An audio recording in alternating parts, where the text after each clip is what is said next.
hai tia cu luôn bề tư yo mai gạo xì lời tư cho cùng muốn trả lời on trao na lưu này nó yo khó chia yo tia chỉ tao còn giờ con cho cô chê cá chỉ là to chua cu lời yo tia yo phong ye sao sự chỉ ô cha cái lìa tia nó ở lên chỉ tao mà muốn có cho thì chỉ tao có mà chỉ ra tao mà chỉ ra tao có là tao là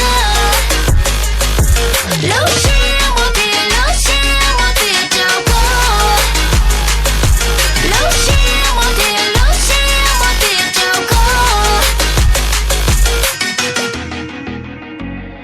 lời từ bao tia cũ dây nhỏ y nành y tu nành rồng chúa không rồng chúa yêu nành rồng thơm lòng. Baby, can't you see all the pain in my eyes, yeah. Can't take your time thinking that it's alright, yeah. Clock is ticking and I'm leaving, want you here.